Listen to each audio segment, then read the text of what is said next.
I never wanted to remember this story, but the older I get, the more I realize it was too real to dismiss as childhood imagination. It happened when I was 12.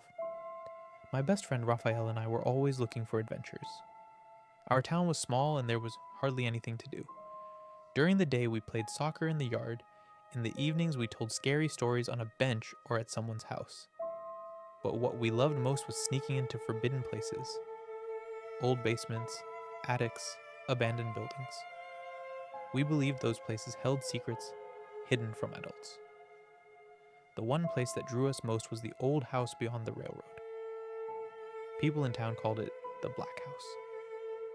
It stood on the edge of town, past a rusted bridge, half collapsed, its windows boarded up. They said a family had once lived there, but one night the house caught fire. The parents were found dead. The children were never recovered. Some swore they never saw the bodies carried out at all. Since then, the house was abandoned.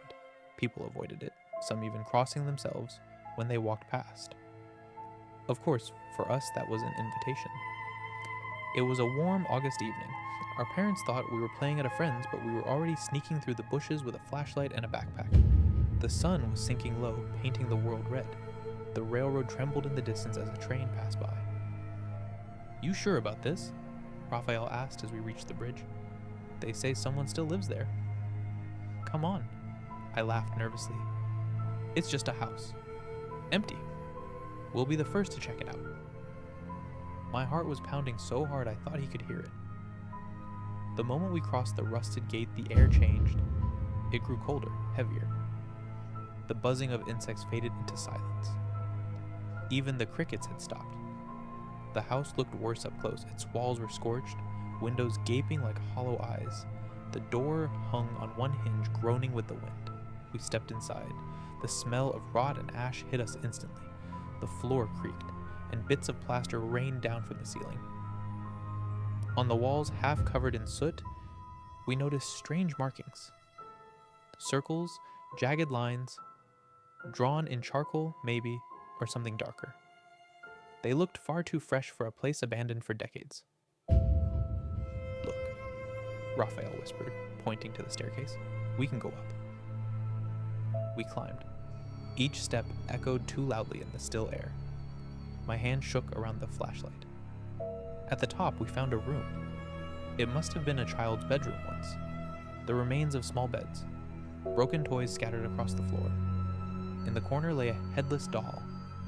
And then we heard it. At first, just a faint scraping sound, like nails running along a wall. Then, a child's laugh. Short, high-pitched, impossibly out of place. We froze. "Did you hear that?" Raphael mouthed. I could only nod.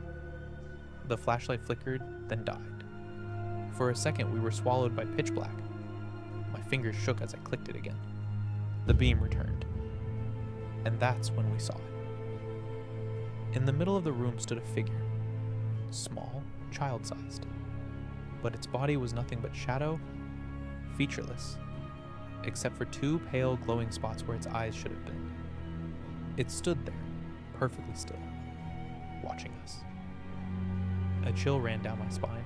Raphael gasped, but we could move. The figure stepped forward. The floor didn't creak beneath it. It didn't make a sound. That broke the spell. We bolted. Tumbling down the stairs, tripping, scraping our knees, we burst out of the house, but the nightmare wasn't over. As we reached the empty lot, I dared to glance back. In the upstairs window, the figure stood, motionless, its glowing eyes fixed on me. We didn't stop running until we were home.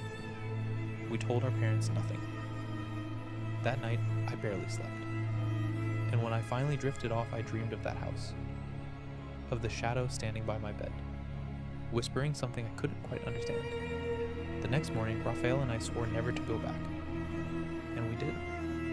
But something had changed. A week later, Raphael stopped coming outside. He looked pale, hollow-eyed.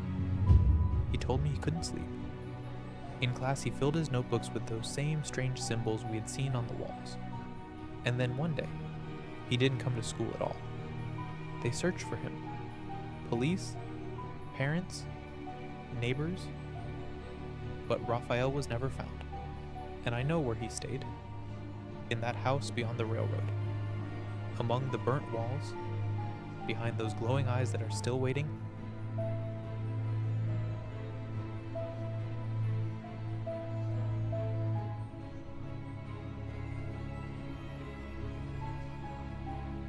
I grew up in a small Midwestern town in the early 90s.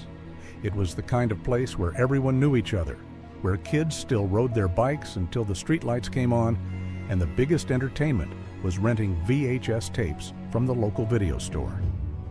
One summer evening, my best friend, Daniel, came running to my house with his backpack slung over his shoulder. "You gotta see what I found," he said, eyes wide. We ended up in his basement, the smell of dust and damp concrete filling the air. From his bag, he pulled out a black VHS tape. No label, just a strip of white tape with one word scribbled in shaky handwriting: play. At first, I thought it was a prank. Kids in the 90s were obsessed with haunted tapes after the Ring rumors began circulating, but this was before the American release. Still, Daniel swore he found it in a cardboard box hidden behind the shelves in his dad's garage. We plugged in the VCR, slid the tape in, and waited. The screen flickered. Static. Then a dimly lit room appeared. The camera was shaky, handheld. It showed the corner of what looked like a basement, stone walls, water dripping. For nearly a minute, nothing happened. Just silence, except for the faint hum of the tape. Then a man stepped into frame. He wore a dirty flannel shirt and jeans. His face was blurred, almost deliberately, like the camera refused to capture it. He didn't speak, just stood there, staring at the lens. My skin prickled. Daniel shifted uncomfortably. "What the hell is this?" he muttered. The man finally moved. Slowly, he lifted his hand and pointed, directly at the camera, directly at us. The screen cut to static again. We laughed nervously, pretending it was stupid, but neither of us turned the tape off. After a few seconds, the picture returned. This time, it wasn't the basement. It was a suburban street. Our street. I recognized the cracked sidewalk, the faded stop sign at the corner. The camera panned slowly, deliberately, until it stopped at a house. Daniel's house. The footage zoomed in on his basement window, the very basement we were sitting in. I felt my stomach drop. Daniel grabbed the remote, but when he hit stop, the VCR whirred, refused, then continued playing. The basement window on the screen grew closer. The camera shook slightly, like whoever was holding it was walking forward, step by step, until the camera pressed right against the glass. And then the tape showed us, sitting on the floor, staring at the TV, exactly as we were. I screamed and ripped the tape out. The screen went black. For a moment, the only sound was our breathing. We never spoke of it to anyone. Daniel swore he burned the tape a few days later in his backyard. But sometimes, late at night, I swear I hear that faint VCR hum again. And I'll glance at my window, half expecting to see a blurred face staring back.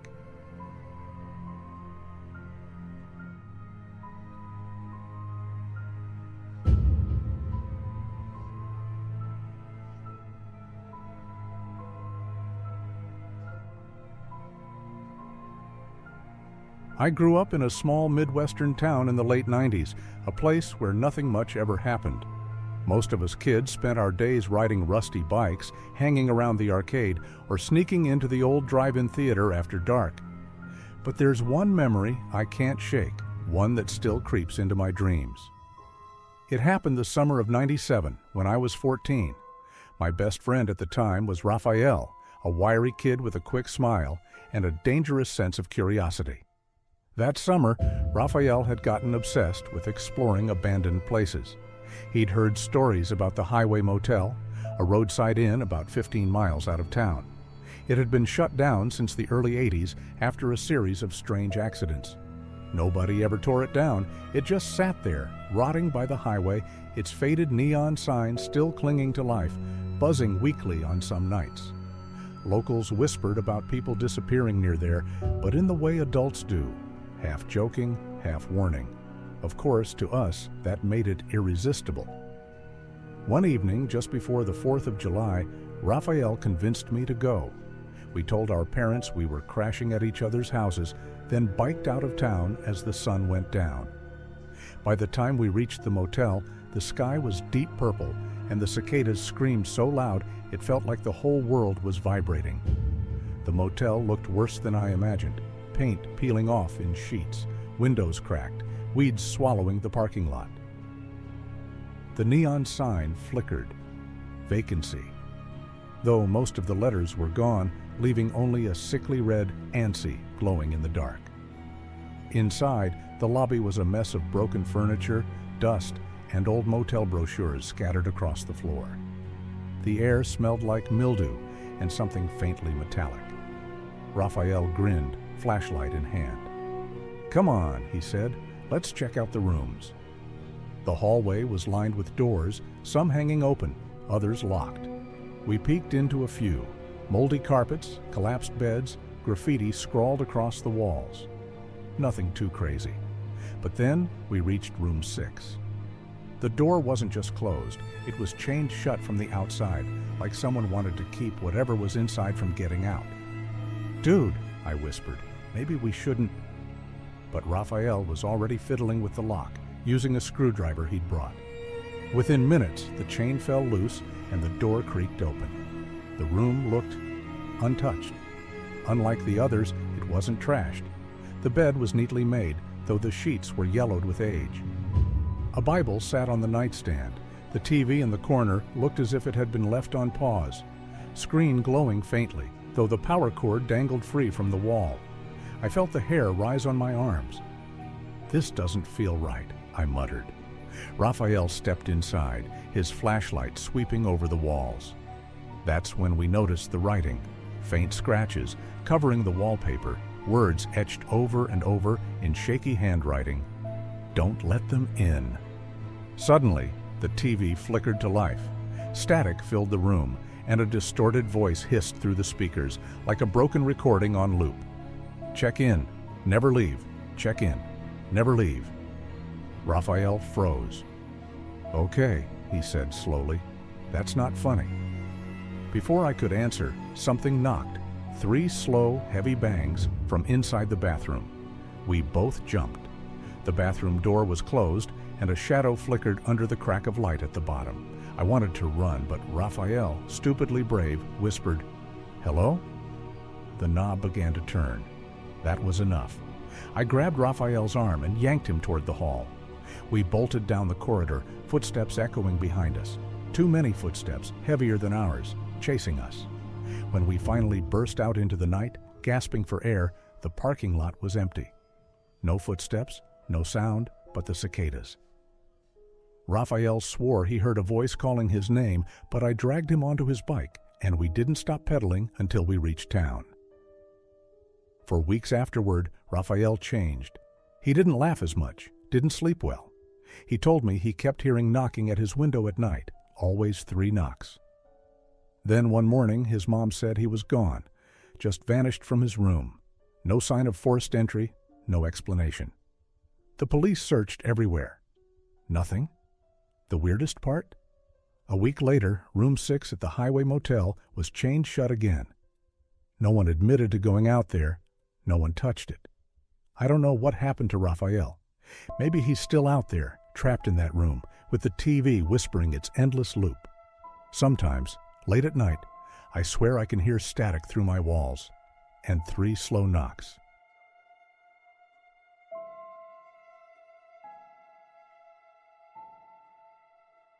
I never thought I'd end up in a gang.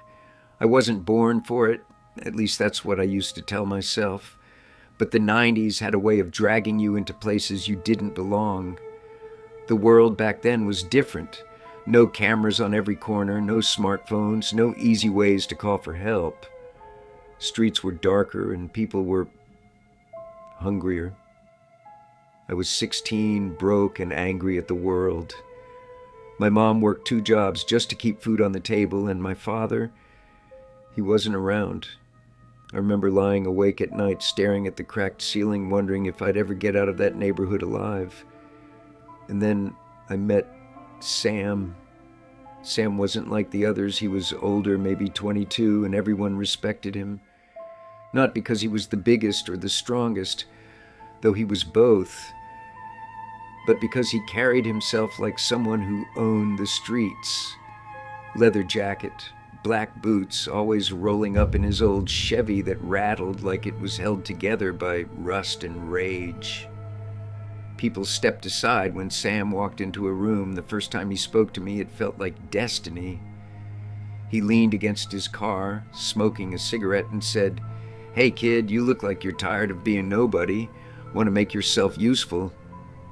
Those words stuck in my head like a hook. I didn't even ask what he meant. I just nodded. Maybe I was stupid, or maybe I was desperate. My first job was simple, at least that's what Sam called it. "Just keep watch," he said. "If anyone shows up, whistle." I didn't realize I was standing lookout while his crew stripped a car down to its bones in under 10 minutes. My heart was pounding so loud I was sure someone would hear it. When it was over, Sam pressed a $20 bill into my hand. For me, it felt like a fortune. That was the night I crossed the line. After that, there was no going back. At first, it was little things. Running errands, carrying messages, standing guard. But the jobs got darker, heavier. Sam trusted me more, and the more he trusted me, the deeper I sank. We weren't just stealing cars anymore. We were collecting debts, smashing windows, reminding people that the neighborhood belonged to us. And Sam had a way of making you feel like you owed him your soul. "You're one of us now," he'd say. "This is family, and you don't walk away from family." The first time I saw real blood, it was because of Sam. One of the guys had to send a message. I was there. I'll never forget the sound of fists hitting flesh, the muffled cries, the way the world seemed to stop spinning for a moment. Afterward, Sam clapped me on the back like nothing had happened. "Get used to it, kid. This is life." But I wasn't used to it. Not really. I'd lie awake at night, replaying the screams in my head, wondering how long before it was me lying on the ground. Still, I kept going, because leaving wasn't an option. You see, Sam didn't let people leave. One guy tried once, packed his things, disappeared for a few days. When they found him, he was broken, physically, mentally. After that, no one dared to even think about running. Sam always told me, "Fear is stronger than money. People will betray you for $1, but they'll never betray you if they're afraid."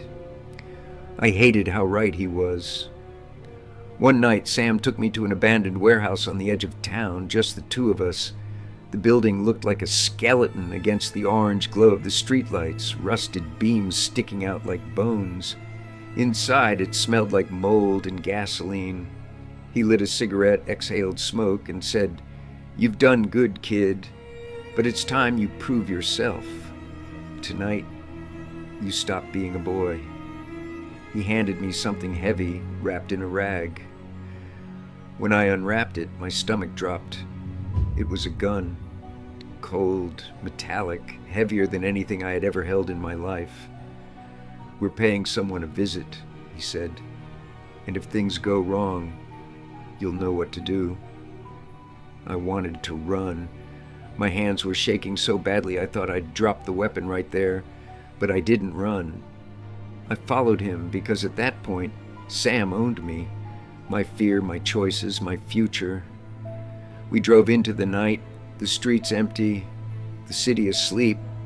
The Chevy's headlights cut through the fog, and every bump in the road made my heart skip a beat. I realized then that I wasn't a kid anymore. I was something else, something darker. And that's how it began. My life is part of Sam's gang.